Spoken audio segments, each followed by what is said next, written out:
Hello, यहाँ क्या कर रही हो सुनसान रास्ते में? मैं अपने बॉयफ्रेंड का वेट कर रही हूँ, तुमसे मतलब? सुनसान रास्ता इसीलिए पूछ रहे हैं, कौन है तुम्हारा बॉयफ्रेंड? इसका वेट कर रही हो? ये 10 बजे रात में आया। तुम्हें कैसे पता? इतना बार होटल गया हूँ, इसको देखा हूँ, एक होटल में वेटर का काम करता है ये। क्या? सही में। चलो दिखाओ तो। बैठो।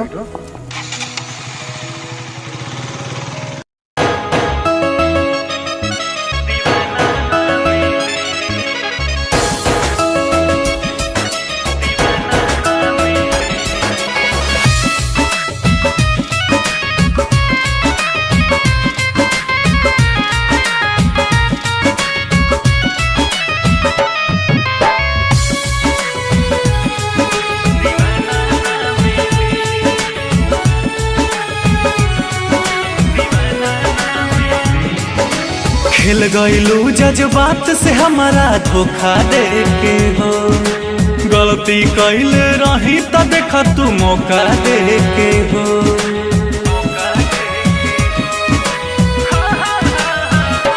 हाँ, खेल गईलू जज्बात से हमारा धोखा दे के हो, गलती कैले रही तो देखा तू मौका दे के हो। दिलवा दुखाई दवा खाना न मिली, दिलवा दुखाई दवा खाना न मिली, फिर पास आवे के चाहबू बाकी बहाना न मिली, दिया बार के खोजबू हमारा जस दीवाना न मिली, फिर पास आवे के चाहबू बाकी बहाना न मिली, दिया बार के खोजबू हमारा जस दीवाना न मिली।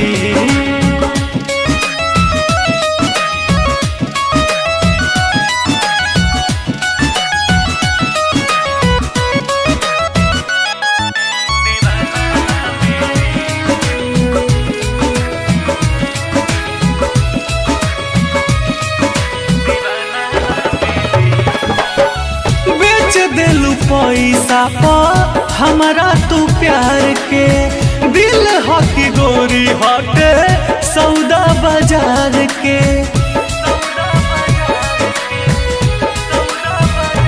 हाँ, बेच दिलू पैसा पर हमारा तू प्यार के, दिल हकी गोरी हटे सौदा बाजार के।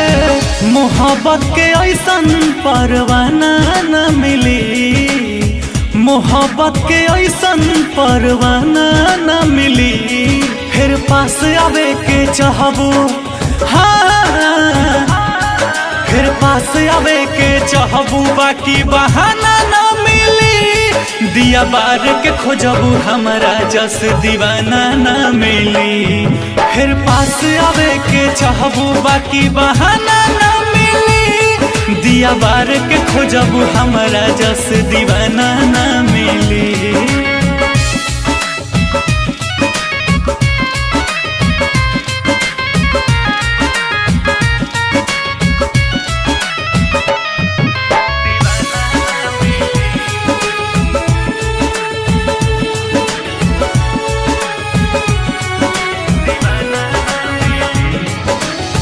पहिले न भइल रहे ऐसन हलतिया, कोई के मोहब्बत कैनी बड़का गलतिया।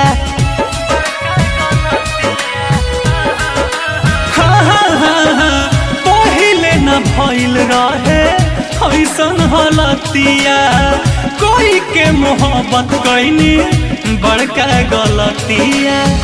रंजित सूरज के लव के गाना न मिली, रंजित सूरज के लव के गाना न मिली, फिर पास आवे के चाहबू।